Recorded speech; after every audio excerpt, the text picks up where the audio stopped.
नमस्कार दोस्तों, कैसे आप सब। उम्मीद आप सब अच्छे और स्वस्थ होंगे। तो दोस्तों चलिए शुरू करते हैं आज का जो अगला टॉपिक है वो भारतीय संविधान से लिया गया है। तो भारतीय संविधान के आज हम उन सभी प्रश्नों को देखेंगे जो पिछले किसी न किसी परीक्षाओं में पूछे ही गए हैं। तो चलिए शुरू करते हैं। इससे पहले जो भाई बहन इस चैनल पर नए हो, चैनल को सब्सक्राइब कर लेंगे और बेल आइकन को प्रेस कर देंगे ताकि हमारे आने वाली अगली वीडियो आप तक तुरंत पहुँच सके। तो चलिए शुरू करते हैं। पहला प्रश्न दिया गया है कि भारतीय संविधान की प्रस्तावना निम्नलिखित उल्लिखित शब्दों का सही क्रम में व्यवस्थित कीजिए। जो भारतीय संविधान की प्रस्तावना है उनमें कौन कौन से शब्द प्रयुक्त हुए हैं उनको सही क्रम में व्यवस्थित करना है। तो चलिए देख लेते हैं। पहला दिया गया है समाजवादी, दूसरा संपूर्ण प्रभुत्व संपन्न, तीसरा लोकतंत्रात्मक, चौथा पंथ निरपेक्ष। तो जो भारतीय संविधान की प्रस्तावना है उसमें कहा गया है कि हम भारत के लोग भारत को एक संपूर्ण प्रभुत्व संपन्न, समाजवादी, पंथ निरपेक्ष, लोकतांत्रिक गणराज्य। तो इसका सही क्रम क्या हो जाएगा? इसका सही क्रम हो जाएगा संपूर्ण प्रभुत्व संपन्न, दूसरा हो जाएगा समाजवादी, तीसरा पंथ निरपेक्ष और चौथा लोकतांत्रिक गणराज्य। तो इसका कोड देख लेते हैं। तो इसका कोड होगा 2 1 4 3। तो इसका राइट आंसर हो जाएगा ऑप्शन ए 2 1 4 3। भारतीय संविधान की जो प्रस्तावना कही गई थी वह कही गई थी कि हम भारत के लोग भारत को एक संपूर्ण प्रभुत्व संपन्न, समाजवादी, पंथ निरपेक्ष, लोकतंत्रात्मक गणराज्य बनाने के लिए तथा उसके समस्त नागरिकों को सामाजिक, आर्थिक और राजनीतिक न्याय, यहाँ पर 3 प्रकार के न्याय की भी बात कही गई थी। विचार, अभिव्यक्ति, विश्वास, धर्म और उपासना की स्वतंत्रता, प्रतिष्ठा और अवसर की समता प्राप्त करने के लिए तथा उन सब में व्यक्ति की गरिमा और राष्ट्र की एकता और अखंडता सुनिश्चित करने वाली बंधुता को बढ़ाने के लिए दृढ़ संकल्प होकर अपने इस संविधान सभा में आज तारीख 26 नवंबर 1949 ईस्वी को एतद द्वारा इस संविधान को अंगीकृत, अधिनियमित और आत्मर्पित करते हैं। तो ये प्रस्तावना कही गई थी। चलिए अगले प्रश्न की तरफ चलते हैं। अगला प्रश्न आपको दिया गया है कि भारतीय संविधान की प्रस्तावना में न्याय के साथ निम्नलिखित में से किन विशेषणों का प्रयोग किया है। तो हमने पहले ही प्रश्न में बताया कि न्याय के साथ किन किन विशेषणों का प्रयोग किया गया था। तो न्याय 3 प्रकार के न्याय की बात की गई थी। चलिए ऑप्शन में देख लेते हैं क्या क्या दिया गया है। कोड दिया गया है कि सामाजिक, आर्थिक, धार्मिक और राजनीतिक। तो कौन किस किस प्रकार के न्याय की बात की गई थी? तो सामाजिक न्याय की बात की गई थी, आर्थिक न्याय की बात की गई थी तथा राजनीतिक न्याय की बात की गई थी। तो इसका जो सही आंसर हो जाएगा वह हो जाएगा ऑप्शन 1, 2 और 4। तो ऑप्शन बी इसका राइट आंसर हो जाएगा। ऑप्शन बी इसका राइट आंसर हो जाएगा। किन किन प्रकार की न्याय की बात की गई थी? सामाजिक न्याय की बात की गई थी, आर्थिक न्याय की बात की गई थी तथा राजनीतिक न्याय की बात की गई थी। चलिए अगले प्रश्न की तरफ चलते हैं। अगला प्रश्न आपका दिया गया है कि भारतीय संविधान की प्रस्तावना के अनुसार भारत है। तो भारतीय संविधान क्या कहता है कि भारतीय संविधान की प्रस्तावना क्या कहती है कि भारत कैसा है? तो भारत, चलिए कोड देख लेते हैं। एक संप्रभु देश है, दूसरा एक पूंजीवादी देश है, तीसरा एक लोकतांत्रिक राज्य व्यवस्था वाला देश है, या चौथा एक गणतंत्रात्मक राजनीतिक वाला देश है, राज्य व्यवस्था वाला देश है। तो इसका राइट आंसर हो जाएगा ऑप्शन बी। सॉरी ऑप्शन भी नहीं। ये भारत जो है, भारत एक संप्रभु भी देश है लेकिन पूंजीवादी देश नहीं है, तथा भारत एक लोकतांत्रिक राज्य व्यवस्था वाला देश है, ये भी सही है। तो 1, 3 और 4, भारत एक गणतंत्रात्मक राज्य व्यवस्था वाला देश है। तो 1, 3 और 4 इसका राइट आंसर हो जाएगा ऑप्शन सी 1, 3 और 4। चलिए अगले प्रश्न की तरफ चलते हैं। संविधान की प्रस्तावना से इतने प्रश्न पूछे जा रहे हैं तो संविधान की प्रस्तावना कितना महत्वपूर्ण है आप लोग देख ही रहे होंगे। चलिए अगले प्रश्न की तरफ चलते हैं। अगला प्रश्न आपको दिया गया है कि निम्नलिखित कथनों पर विचार कीजिए। कथन दिए गए हैं और उनको देखना कि सही है कि गलत है। चलिए कथन देख लेते हैं। कथन 1 दिया गया है कि भारतीय संविधान की प्रस्तावना जवाहरलाल नेहरू द्वारा प्रस्तुत किए गए उद्देश्य प्रस्ताव पर आधारित थी। तो ये तो सही है। दूसरा दिया गया है प्रस्तावना को सर्वप्रथम दक्षिण अफ्रीका के संविधान में शामिल किया गया था। तो ये गलत हो जाएगा। जो प्रस्तावना थी ये सर्वप्रथम दक्षिण अफ्रीका नहीं, अमेरिका के संविधान में शामिल किया गया है और अमेरिका के संविधान से ही सभी देशों ने इस प्रस्तावना को ग्रहण किया है। तो 1 सही हो जाएगा, 2 गलत हो जाएगा। इसका मतलब ऑप्शन 1 सही हो जाएगा। चलिए अगले प्रश्न की तरफ चलते हैं।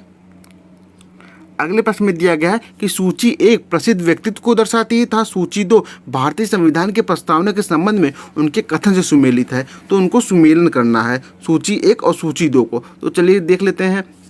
सूची एक के एम मुंशी। तो के एम मुंशी ने भारतीय संविधान के प्रस्तावना में क्या कहा था, चलिए देख लेते हैं। संविधान की आत्मा कहा था, कि संविधान की कुंजी कहा था, कि संविधान का परिचय पत्र कहा था, कि राजनीतिक कुंडली की थी। तो जो के एम मुंशी थे उन्हें संविधान की प्रस्तावना को राजनीतिक कुंडली कहा था। तो ए का हो जाएगा 4। के एम मुंशी ने क्या कहा था, राजनीतिक कुंडली कहा था। अर्नेस्ट बारकर ने संविधान की प्रस्तावना को क्या कहा था, तो अर्नेस्ट बारकर ने संविधान की प्रस्तावना को संविधान की कुंजी कहा था। तो बी का हो जाएगा 2। अर्नेस्ट बारकर ने संविधान की कुंजी कहा था। अब ठाकुरदास भार्गव ने संविधान की प्रस्तावना को क्या कहा था, तो ठाकुरदास भार्गव जो थे उन्होंने संविधान की प्रस्तावना को संविधान की आत्मा कहा था। तो सी का 1 हो जाएगा। एन ए पालकीवाला ने संविधान की प्रस्तावना को क्या कहा था, तो उन्होंने संविधान की प्रस्तावना को कहा था कि यह संविधान का परिचय पत्र है। तो डी का हो जाएगा 3। ए का 4, बी का 2, सी का 1 एवं डी का 3 हो जाएगा। चलिए अगले प्रश्न की तरफ चलते हैं। अगला प्रश्न आपका दिया गया है कि निम्नलिखित कथनों पर विचार कीजिए। कथन चलिए देख लेते हैं, कथन क्या क्या दिए गए हैं। कथन एक दिया गया है संप्रभुता शब्द का अर्थ है कि कोई देश किसी भी विदेशी और आंतरिक शक्ति के नियंत्रण से पूर्णतः मुक्त है। दूसरा कथन क्या दिया गया है, दूसरा कथन दिया गया है कि भारतीय संविधान की प्रस्तावना यह दावा करती है कि भारत एक संप्रभु देश है। तो जो कथन 1 और कथन 2 दिए गए हैं ये दोनों सही है। संप्रभुता जो शब्द है इसका अर्थ ये है कि संप्रभुता विदेशी और आंतरिक शक्ति के नियंत्रण से पूर्णतः मुक्त है। कोई भी देश हो वह विदेशी और आंतरिक शक्ति के जब नियंत्रण से पूर्णतः मुक्त होता है तो वह संप्रभु होता है। दूसरा दिया गया कि भारतीय संविधान की प्रस्तावना यह दावा करती है कि भारत एक संप्रभु देश है। तो कथन 1 और कथन 2 दोनों सही हो जाएगा। तो इसका राइट आंसर ऑप्शन डी हो जाएगा। कथन 1 और कथन 2 दोनों सही है। चलिए अगले प्रश्न की तरफ चलते हैं। अगला प्रश्न आपका दिया गया है कि निम्नलिखित कथनों पर विचार कीजिए। कथन दिए गए हैं कि भारतीय संविधान की प्रस्तावना में समाजवादी शब्द 42वें संविधान संशोधन अधिनियम द्वारा जोड़ा गया था। तो कथन 1 तो सही है। 1976 में जो 42वां संविधान संशोधन अधिनियम पारित हुआ था उसी में समाजवादी शब्द को प्रस्तावना में जोड़ा गया था। दूसरा कथन दिया गया है कि भारत ने लोकतांत्रिक समाजवाद को अपनाया। उपयुक्त कथनों में से कौन सा सही है, तो भारत ने लोकतांत्रिक समाजवाद को भी अपनाया था। तो दूसरा कथन भी सही हो जाएगा। इसका राइट आंसर हो जाएगा ऑप्शन बी। 1 और 2 तो लोकतांत्रिक समाजवाद को 4 भागों में विभाजित किया गया था। कौन कौन से समाजवाद थे चलिए आपको बता देते हैं। एक समाजवाद था लोकतांत्रिक समाजवाद जिसको भारत ने अपनाया था। दूसरा क्रांतिकारी समाजवाद था। तीसरा उदारवादी समाजवाद था और चौथा बाजार समाजवाद था। तो इसको भी आप याद किए रहिएगा कि समाजवाद भी 4 प्रकार के होते थे। भारत ने लोकतांत्रिक समाजवाद को अपनाया था। चलिए अगले प्रश्न की तरफ चलते हैं। अगला प्रश्न आपका दिया गया कि निम्नलिखित कथनों पर विचार कीजिए। कथन दिए गए हैं। कथन 1 दिया गया है कि मूल भारतीय संविधान की प्रस्तावना में धर्मनिरपेक्ष सम्मिलित था। जो मूल संविधान था, मतलब जो संविधान की प्रस्तावना का प्रथम बार जब निर्मित किया गया था संविधान की प्रस्तावना को, उसमें धर्मनिरपेक्ष शब्द सम्मिलित था। तो ये गलत हो जाएगा। शुरुआत में जब मूल भारतीय संविधान की प्रस्तावना थी उसमें धर्मनिरपेक्ष शब्द सम्मिलित नहीं था। तो ये तो गलत हो जाएगा। चलिए बी देख लेते हैं। भारतीय संविधान में धर्मनिरपेक्ष का अर्थ है कि राज्य सभी धर्मों को मानता है, लेकिन इसका कोई धर्म नहीं है। तो बी सही हो जाएगा। ए सही है, बी सही हो जाएगा। ये गलत है, बी सही है। तो इसका राइट आंसर ऑप्शन सी हो जाएगा। ये केवल 2 सही है। चलिए अगले प्रश्न की तरफ चलते हैं। अगला प्रश्न दिया गया है आपका कि निम्नलिखित कथनों पर विचार कीजिए। तो कथन दिए गए हैं। चलिए कथन में देखिए क्या क्या कहा गया है। कथन 1 कहता है कि भारतीय संविधान की प्रस्तावना इस बात की पुष्टि करती है कि भारत एक लोकतांत्रिक देश है। तो इस बात की तो पुष्टि करती है। 1 तो इसका सही हो जाएगा। चलिए दूसरा देखते हैं। सरकार के जिम्मेदार प्रतिनिधि, सार्वभौमिक वयस्क मताधिकार, एक वोट एक मूल, स्वतंत्र न्यायपालिका आदि भारतीय लोकतंत्र की विशेषताएं हैं। बी भी सही है। 1 और 2 दोनों आपका सही है। तो इसका राइट आंसर ही हो जाएगा ऑप्शन बी। 1 और 2 दोनों सही है। जो भारतीय संविधान की प्रस्तावना है वह इस बात की पुष्टि करती है कि भारत एक लोकतांत्रिक देश है। तो दूसरा है कि सरकार के जिम्मेदार प्रतिनिधि, सार्वभौमिक वयस्क मताधिकार, एक वोट एक मूल, स्वतंत्र न्यायपालिका आदि भारतीय लोकतंत्र की विशेषताएं हैं। चलिए अगले प्रश्न की तरफ चलते हैं। अगला प्रश्न आपका दिया गया है कि नीचे 2 वक्तव्य दिए गए हैं, एक कथन और ए और दूसरा कारण आर है। चलिए कथन और कारण देख लेते हैं। कथन ए दिया गया है कि भारत एक गणराज्य है, मतलब राज्यों का गढ़ है। तो एक तो आपका सही हो जाएगा। तो चलिए दूसरा देख लेते हैं। दूसरा क्या कहा गया है? दूसरा कहा गया कि भारत के राष्ट्रपति को लोगों द्वारा परोक्ष रूप से चुना जाता है। तो नीचे दिए गए कूट से सही उत्तर चुनिए। सही उत्तर चुनना है कि क्या सही है कि नहीं। तो ए तथा आर दोनों सही है, किंतु आर का सही स्पष्टीकरण नहीं है। कथन कूट बी ए और आर दोनों सही है और ए का सही स्पष्टीकरण आर है। कूट सी ए असत्य है किंतु आर सत्य है। कूट डी ए सत्य है किंतु आर असत्य है। तो भारत एक गणराज्य है, ये तो आपका सही है। दूसरा दिया गया है कि भारत के राष्ट्रपति को लोगों द्वारा परोक्ष रूप से चुना जाता है। तो नीचे दिए गए कूट का सही प्रयोग कीजिए। तो जो भारत के राष्ट्रपति हैं तो वो प्रत्यक्ष या परोक्ष से लोगों द्वारा ही चुने जाते हैं। तो ऑप्शन बी कारण आर भी इसका सही हो जाएगा। इसका राइट आंसर हो जाएगा ए आर दोनों सही है और एक का सही स्पष्टीकरण आर है। ऑप्शन बी इसका सही हो जाएगा। चलिए अगले प्रश्न की तरफ चलते हैं।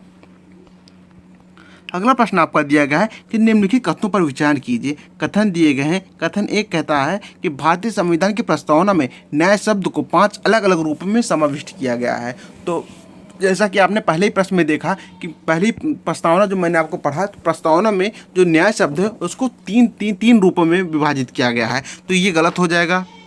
वो 3 रूप कैसे थे? वो तीन रूप आर्थिक न्याय, सामाजिक न्याय, आर्थिक न्याय और राजनीतिक न्याय, ये 3 अलग अलग रूप थे, जबकि 5 अलग रूप नहीं थे। दूसरा कथन दिया गया है कि आर्थिक न्याय का अर्थ समाज के अलग अलग सदस्यों के बीच संपत्ति के समान वितरण से है। तो दूसरा कथन सही हो जाएगा। इसका राइट आंसर ऑप्शन डी हो जाएगा। ऑप्शन डी इसका राइट आंसर हो जाएगा। चलिए अगले प्रश्न की तरफ चलते हैं। अगला प्रश्न आपका क्या दिया गया है? अगला प्रश्न आपका दिया गया है कि निम्नलिखित में से कौन सा ऐसे शब्द 42वें संविधान संशोधन अधिनियम द्वारा भारतीय संविधान की प्रस्तावना में सम्मिलित किए गए? तो कौन से शब्द थे जो 42वें संविधान संशोधन द्वारा अधिनियम द्वारा भारतीय संविधान की प्रस्तावना में सम्मिलित किए गए थे? चलिए देख लेते हैं कौन कौन से शब्द थे। पहले समाजवादी, दूसरा धर्मनिरपेक्ष, तीसरा अखंडता, चौथा लोकतांत्रिक। तो जो जोड़े गए थे वो शब्द थे समाजवादी शब्द थे, धर्मनिरपेक्ष शब्द थे और अखंडता शब्द था। ये 3 शब्दों को भारतीय संविधान की प्रस्तावना में 42वें संविधान संशोधन 1976 द्वारा ही जोड़ा गया था, जबकि लोकतांत्रिक शब्द जो था वो मूल संविधान में पहले से ही था। तो इसका राइट आंसर हो जाएगा 1, 2 और 3। तो 1, 2 और 3 किस में है? 1, 2 और 3 ऑप्शन डी में है। इसका राइट आंसर ऑप्शन डी हो जाएगा, 1, 2 और 3। चलिए अगले प्रश्न की तरफ चलते हैं। अगला प्रश्न आपका दिया गया है कि निम्नलिखित किस संवैधानिक वाद में सर्वोच्च न्यायालय ने प्रस्तावना को संविधान का हिस्सा माना था? तो कौन सा संवैधानिक वाद था इसमें सर्वोच्च न्यायालय ने प्रस्तावना को संविधान का हिस्सा माना था? तो चलिए देख लेते हैं कौन कौन से थे। एक दिया गया है बेरूबारी संघ मामला 1960। दूसरा दिया गया केशवानंद भारती मामला 1973। तो केशवानंद भारती मामला जो 1973 वाला था उसी में कहा गया था कि प्रस्तावना जो है वो संविधान का हिस्सा है। तो इसका राइट आंसर ऑप्शन ए हो जाएगा कि केवल 2 सही है। चलिए अगले प्रश्न की तरफ चलते हैं। केशवानंद भारती वाद 1973 कहता है कि सर्वोच्च न्यायालय ने प्रस्तावना को संविधान का हिस्सा माना। चलिए अगले प्रश्न की तरफ चलते हैं। अगला प्रश्न आपका दिया गया है कि भारतीय संविधान की प्रस्तावना के संदर्भ में निम्नलिखित कथनों पर विचार कीजिए। कथन 1 दिया गया है कि यह उल्लेख करती है कि संविधान के अधिकार का स्रोत भारत के लोग हैं। जो संविधान के अधिकार का स्रोत हैं और भारत के लोग हैं। तो कथन 1 तो सही है। कथन बी की तरफ चलते हैं। कथन दूसरा दिया गया है इसमें उस तिथि का उल्लेख है जिस दिन संविधान को अपनाया गया था। तो कथन 1 और 2 कथन दोनों सही है। तो इसका राइट आंसर हो जाएगा ऑप्शन डी, 1 और 2 दोनों सही है। चलिए अगले प्रश्न की तरफ चलते हैं। अगला प्रश्न आपका दिया गया है कि भारतीय संविधान की प्रस्तावना में न्याय का आदर्श किस देश के संविधान से लिया गया है? जो न्याय आदर्श है वह किस देश के संविधान से लिया गया है? चलिए ऑप्शन देख लेते हैं। ऑप्शन ए कनाडा के संविधान से, ऑप्शन बी ऑस्ट्रेलिया के संविधान से, ऑप्शन सी सोवियत संघ या रूस के संविधान से, या फिर ऑप्शन डी फ्रांस के संविधान से। तो जो न्याय आदर्श की परिभाषा है यह सोवियत संघ रूस के संविधान से लिया गया है। तो ऑप्शन सी इसका राइट आंसर हो जाएगा। चलिए अगले प्रश्न की तरफ चलते हैं। अगला प्रश्न आपका दिया गया है कि भारत के निम्नलिखित राज्यों को उनके गठन के अनुसार कालानुक्रम में व्यवस्थित कीजिए। अर्थात जो भारत के राज्य थे उनका गठन किस किस तिथि को हुआ था यह पूछा गया है और उसके कालानुक्रम के अनुसार पर उसको व्यवस्थित करना है कि पहले किस राज्य का गठन हुआ था, फिर उसके बाद किस राज्य का गठन हुआ था, फिर उसके बाद किस राज्य का गठन हुआ था। चलिए देख लेते हैं।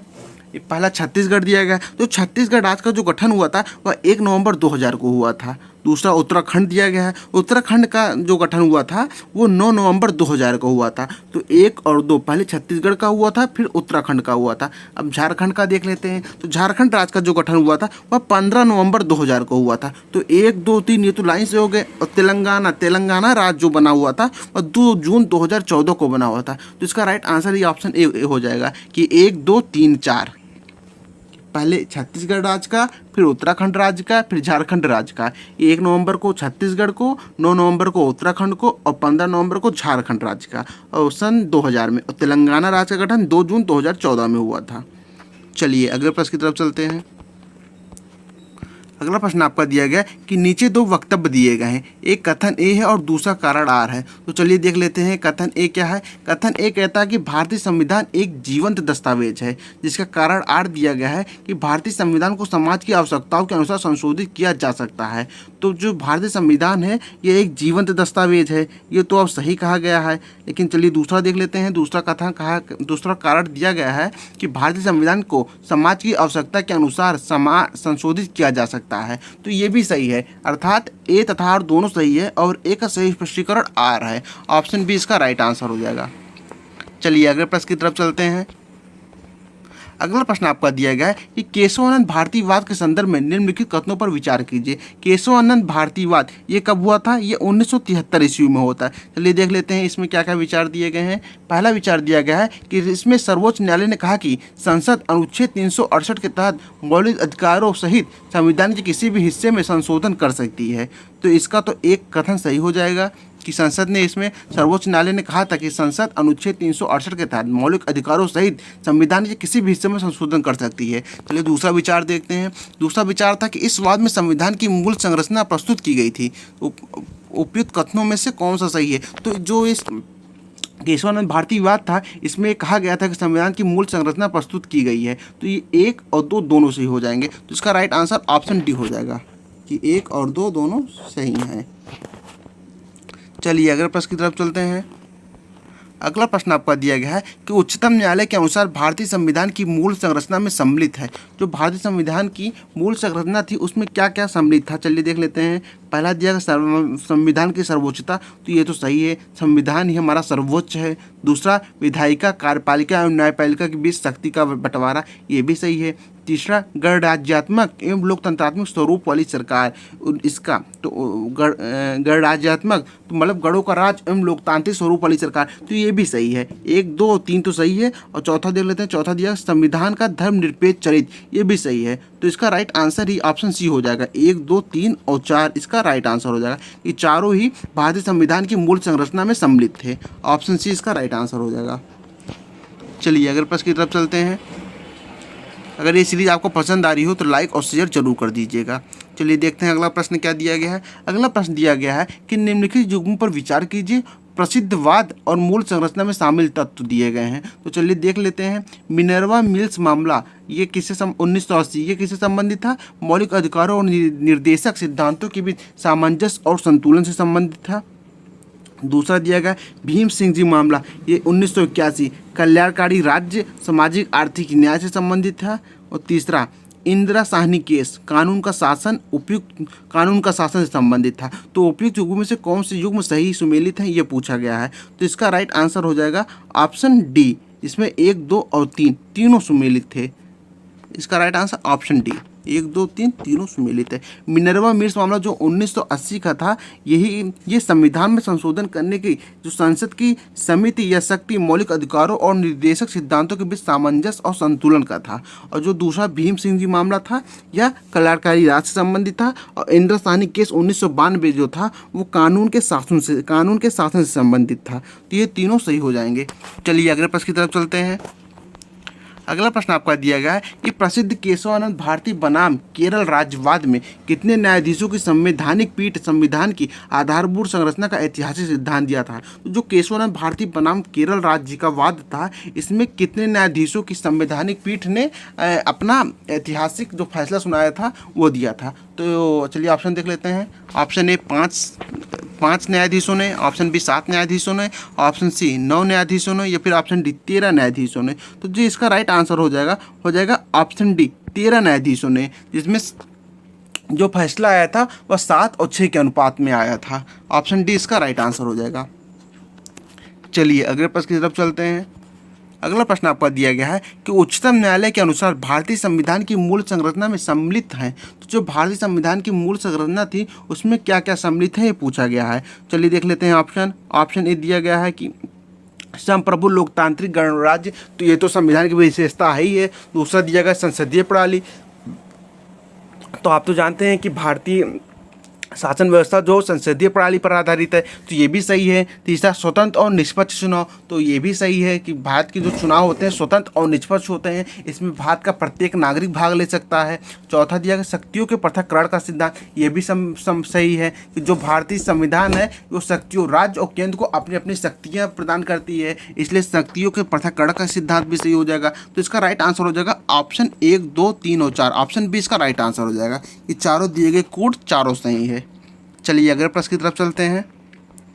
अगला प्रश्न आपका दिया गया है कि नीचे 2 वक्तव्य दिए गए हैं, एक कथन ए है और दूसरा कारण आर है। चलिए देख लेते हैं कथन ए क्या कहता है। कथन ए कहता है कि भारतीय संसद ने वर्ष 1971 में 24वें संवैधानिक संशोधन अधिनियम पारित किया था। तो जो 1971 में 24वां संविधान संशोधन अधिनियम हुआ था वह 1971 में पारित हुआ था। ये किससे संबंधित था? ये मौलिक अधिकारों से संशोधन से संबंधित था। तो ये तो सही हो जाएगा कि 1971 में ही 24वां संविधान संशोधन अधिनियम पारित किया गया था। चलिए कारण देख लेते हैं। कारण आठ दिया गया है कि गोलकनाथ मामले में वर्ष 1967 में सर्वोच्च न्यायालय ने कहा कि संसद मौलिक अधिकारों में संशोधन नहीं कर सकती। तो आर भी सही है, ए आर सही है, आर ए का सही स्पष्टीकरण है। तो इसका राइट आंसर ये ऑप्शन बी हो जाएगा। ये गोलकनाथ बनाम वाद में ही कहा गया था कि सर्वोच्च न्यायालय संसद के मौलिक अधिकारों में संशोधन नहीं कर सकती। ऑप्शन बी इसका राइट आंसर हो जाएगा। चलिए अगले प्रश्न की तरफ चलते हैं।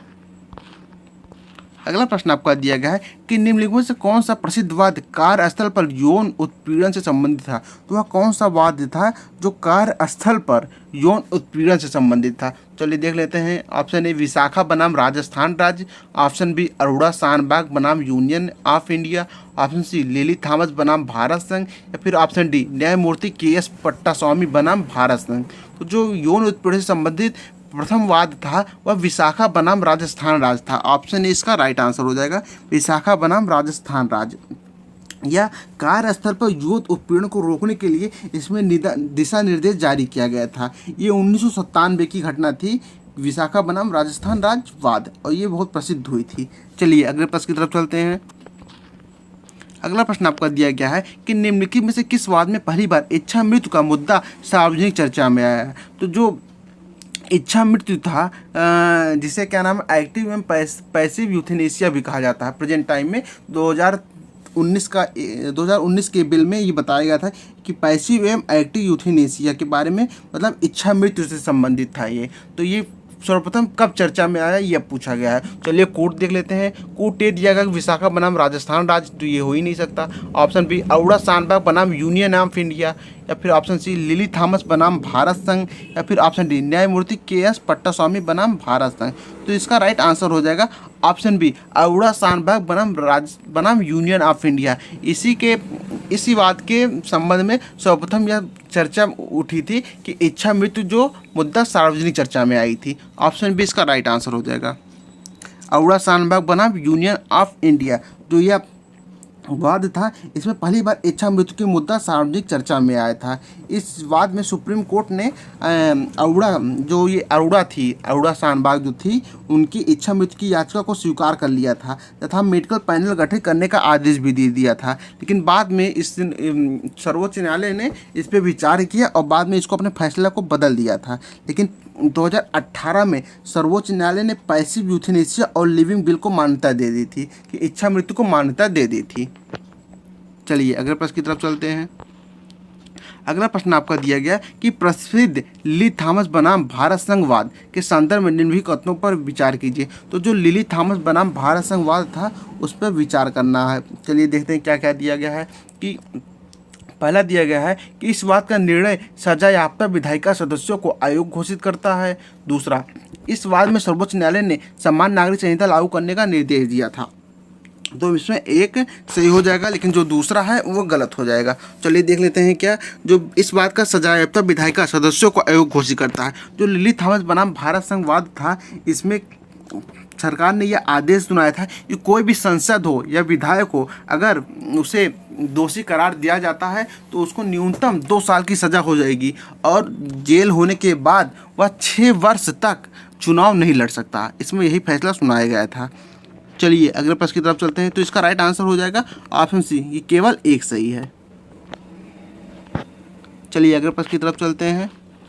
अगला प्रश्न आपका दिया गया है कि न्यायमूर्ति के.एस. पट्टास्वामी बनाम भारत संघवाद के संदर्भ में निम्नलिखित कथनों पर विचार कीजिए। तो न्यायमूर्ति जो के.एस. पट्टास्वामी बनाम भारत संघवाद था, उसके बारे में देखते हैं क्या विचार दिए गए हैं। विचार एक दिया गया है कि इस वाद में निजता के अधिकार को सर्वोच्च न्यायालय द्वारा अनुच्छेद 21 के अंतर्गत एक मौलिक अधिकार घोषित किया। तो एक तो ये आपका सही हो जाएगा कि इसी में कहा गया था कि सर्वोच्च न्यायालय अनुच्छेद 21 के अंतर्गत मौलिक अधिकार घोषित करे।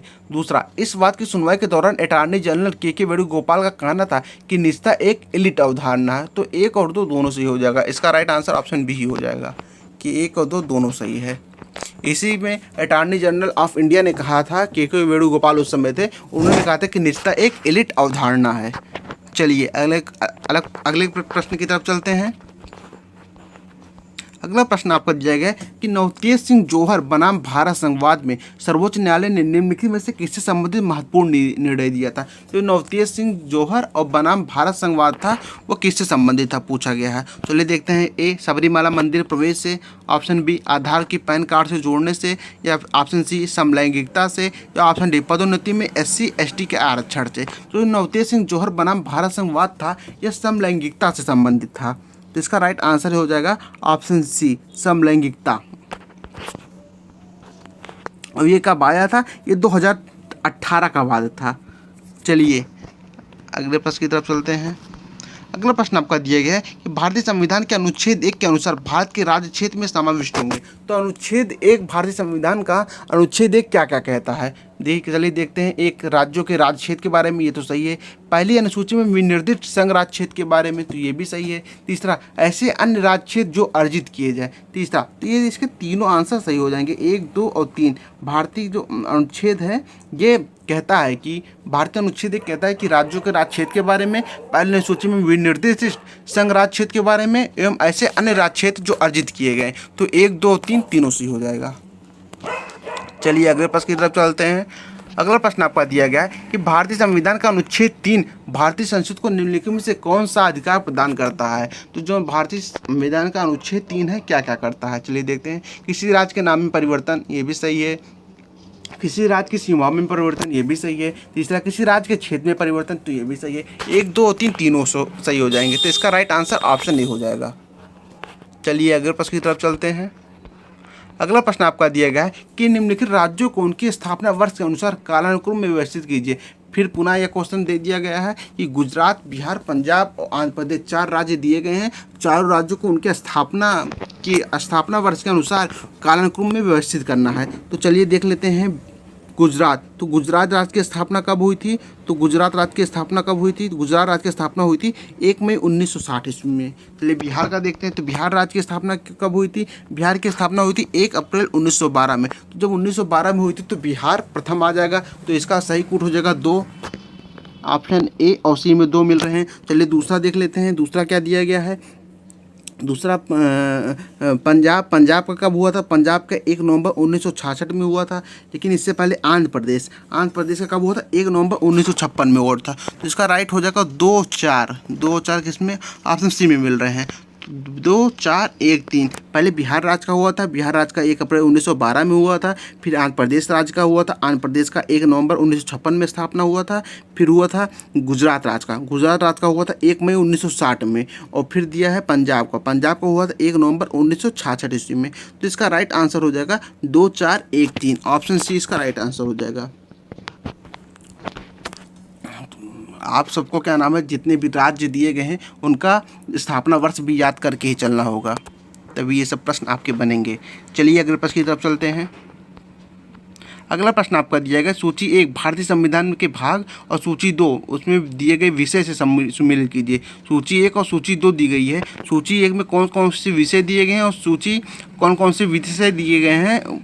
सूची 1 में भाग दिए गए और उन भागों में कौन कौन से विषय दिए गए उनसे उनको सुमेलित करना है। चलिए देख लेते हैं सूची 1 भाग 1 में क्या दिया गया, तो भाग 1 में बताया गया संघ और उसके राज्य क्षेत्र के बारे में, तो इसका राइट आंसर ए का 3 हो जाएगा। भाग 2 किससे संबंधित है, संविधान का भाग 2 है वह नागरिकता संबंधित है, सिटीजनशिप से, तो इसका हो जाएगा नागरिकता। भाग 3 किससे संबंधित है, तो वो संबंधित है मूलभूत अधिकार से, फंडामेंटल राइट से संबंधित है, तो सी का हो जाएगा 2। भाग 4 किससे संबंधित है, वह डीपीएसपी से संबंधित है, तो इसका हो जाएगा 1। ए का 3 हो जाएगा, बी का 4 हो जाएगा, सी का 2 हो जाएगा, एम डी का 1 हो जाएगा। चलिए अगले प्रश्न की तरफ चलते हैं। अगला प्रश्न आपका दिया गया है कि भारतीय संविधान के संदर्भ में निम्नलिखित युग्मों पर विचार कीजिए। चलिए देख लेते हैं कौन कौन से युग्म दिए गए हैं।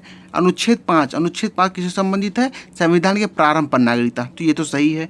अनुच्छेद 6 भारत के बाहर रहने वाले भारतीय मूल के कुछ व्यक्तियों की नागरिकता के अधिकार, तो अनुच्छेद 6 ये नहीं कहता, अनुच्छेद 6 कहता है कि पाकिस्तान से भारत को प्रव्रजन करने वाले व्यक्तियों का नागरिकता का अधिकार, अनुच्छेद 6 ये कहता है, तो दूसरा गलत हो जाएगा। तीसरा क्या कहा जाता है, दूसरा कहता है कि पाकिस्तान को प्रव्रजन करने वाले कुछ व्यक्तियों के नागरिकता के अधिकार, तो पाकिस्तान को प्रव्रजन करने वाले उपयुक्त में से कौन से सही सुमेलित है ये बताना है आपको। तो जो सही सुमेलित है वह 1 और 3 है, तो इसका राइट आंसर क्या हो जाएगा, ऑप्शन सी 1 और 3 सही सुमेलित है, बाकी 6 सुमेलित नहीं है, दूसरा सुमेलित नहीं है। अनुच्छेद 6 कहता है कि पाकिस्तान से भारत को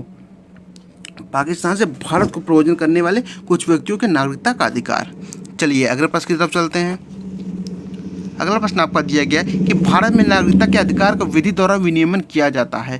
पहला केंद्रीय विधायिका द्वारा, दूसरा राज्य विधायिका द्वारा, तो इसका राइट आंसर हो जाएगा ऑप्शन ए, केंद्रीय विधायिका द्वारा ही नागरिकता के अधिकार को विधि द्वारा विनियमन किया जाता है, ऑप्शन ए इसका राइट आंसर हो जाएगा।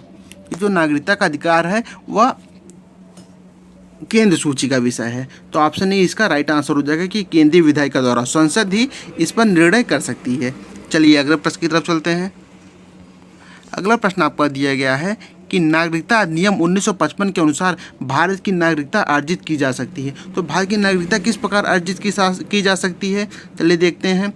जन्म के आधार पर सही है, वंशक्रम के आधार पर यह भी सही है, पंजीकरण के आधार पर यह भी सही है, देशीकरण के आधार पर यह भी सही है। तो जो नागरिकता अधिनियम 1955 कहता है भारत की नागरिकता इन चारों के आधार पर अर्जित की जा सकती है, ऑप्शन ए इसका राइट आंसर हो जाएगा, 1, 2, 3 और 4। चलिए अगले प्रश्न की तरफ चलते हैं।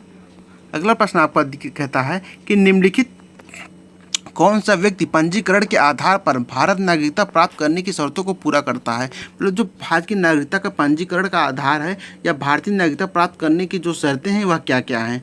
पहला देख लेते हैं। पहला दिया भारतीय मूल के व्यक्ति जो नागरिकता प्राप्ति का आवेदन देने से ठीक पूर्व 7 वर्ष भारत में रह चुका हो, तो ये तो सही है। दूसरा, वह व्यक्ति जिसने भारतीय नागरिक से विवाह किया हो और वह पंजीकरण के लिए आवेदन पत्र देने से पूर्व 7 वर्ष में भारत में रह रहा हो, तो ये दोनों कथन जो विचार दिए गए हैं वह भारत की नागरिकता प्राप्त करने की शर्तों को पूरा करते हैं, तो इसका राइट आंसर ऑप्शन बी हो जाएगा कि 1 और 2 दोनों सही है। चलिए अगले प्रश्न की तरफ चलते हैं। अगला प्रश्न आपका दिया गया है कि भारत सरकार किसी भारतीय नागरिक की नागरिकता समाप्त कर सकती है, तो भारत सरकार किसी भारतीय नागरिक की नागरिकता किस प्रकार समाप्त कर सकती है। तो चलिए देख लेते हैं। पहला, उसने संविधान को अपमान किया हो, तो ये तो सही है कि अगर कोई भी भारतीय हो या कोई भी नागरिक हो जिसने संविधान का अपमान किया हो तो उसे भारतीय नागरिकता समाप्त कर दी जाएगी। दूसरा, उसने धोखे से नागरिकता प्राप्त की हो, तो ये भी सही है कि अगर धोखे से आपने नागरिकता प्राप्त की है, जांच के बाद आपको पुनः आपकी नागरिकता समाप्त की जा सकती है। तीसरा, वह 5 वर्षों से लगातार भारत से बाहर रह रहा हो। तीसरा, 5 वर्षों से नहीं, ये 7 वर्षों से लगातार भारत से बाहर रह रहा हो, तो इसका राइट आंसर ऑप्शन सी हो जाएगा। केवल 1 और 2 सही है, अगर 5 वर्षों के जहाँ 7 वर्ष दिया गया हो तब सही होता, तो ऑप्शन सी इसका राइट आंसर हो जाएगा कि केवल 1 और 2 सही है। चलिए अगले प्रश्न की तरफ चलते हैं। अगला प्रश्न आपका दिया गया है कि नागरिकता संशोधन अधिनियम 2019 31 दिसंबर 2014 को या उससे पहले अफगानिस्तान, बांग्लादेश और पाकिस्तान से भारत आए निम्नलिखित में से किन किन समुदाय को विशेष छूट प्रदान करता है। चलिए देख लेते हैं समुदाय कौन कौन से दिए गए हैं। पहला बौद्ध, दूसरा जैन, तीसरा पारसी, चौथा ईसाई। तो जो इन चारों समुदाय हैं, अगर ये अफगानिस्तान, बांग्लादेश और पाकिस्तान से भारत को आए हुए हैं तो इन समुदायों को विशेष छूट देती है। तो ऑप्शन ए 1, 2, 3 और 4 सही हो जाएगा। चलिए अगले प्रश्न की तरफ चलते हैं। अगला प्रश्न आपका दिया गया है कि अनिवासी भारतीयों जो एनआरआईज होते हैं के संदर्भ में निम्नलिखित कथनों पर विचार कीजिए। तो एनआरआईज के संबंध में निम्नलिखित कथनों पर विचार कीजिए। चलिए देखते हैं क्या क्या कथन दिए गए हैं। कथन 1 दिया गया है कि इन्हें भारत के सभी नागरिक अधिकार प्राप्त होते हैं। तो ये तो सही है, जो एनआरआईज होते हैं उन्हें भारत के सभी नागरिक अधिकार प्राप्त होते हैं। दूसरा दिया गया है इन्हें भारत में मतदान का अधिकार प्राप्त नहीं होता। तो ये गलत हो जाएगा, क्योंकि जब इन्हें भारत के सभी नागरिकों का अधिकार प्राप्त है तो इन्हें मतदान देने का भी अधिकार प्राप्त होता। लेकिन कथन दूसरा दिया गया कि इन्हें मतदान का अधिकार प्राप्त नहीं है, तो दूसरा गलत हो जाएगा। इसका राइट आंसर ही केवल 1 होगा, ऑप्शन ए केवल 1 सही है। चलिए अगले प्रश्न की तरफ चलते हैं। ये इस सीरीज़ का आखिरी भी क्वेश्चन है। अगर ये सीरीज़ आपको पसंद आ रही हो तो लाइक और शेयर जरूर कर दीजिएगा। चलिए देखते हैं प्रश्न क्या दिया गया है। प्रश्न दिया गया है कि निम्नलिखित में से कौन वर्ष 1953 में गठित प्रथम राज्य पुनर्गठन आयोग के सदस्य थे। जो प्रथम 1953 में गठित प्रथम राज्य पुनर्गठन आयोग था उसके सदस्य कौन कौन थे। तो चलिए देखते हैं। ऑप्शन ए न्यायमूर्ति फजल अली, ये सदस्य थे। ये इस समिति के अध्यक्ष भी है, इस आयोग के अध्यक्ष भी थे। ये 3 सदस्यीय आयोग था। हृदयनाथ कुंजरू, ये भी इसके सदस्य थे। तीसरा पोट्टी श्रीरामुलु जो थे ये भी इसके सदस्य थे। चौथा के.एम. पडिक्कर, तो के.एम. पडिक्कर जो थे वो इसके सदस्य नहीं थे। तो इसका राइट आंसर हो जाएगा ऑप्शन डी केवल 1, 2 और 3। इसका राइट आंसर हो जाएगा। ये 3 सदस्यीय जो आयोग था इसमें न्यायमूर्ति फजल अली इसके अध्यक्ष थे, बाकी हृदयनाथ कुंजरू और पोट्टी श्रीरामुलु इसके सदस्य थे। चलिए धन्यवाद। अगर ये सीरीज़ आपको पसंद लगी हो तो लाइक और शेयर जरूर कर दीजिएगा। धन्यवाद।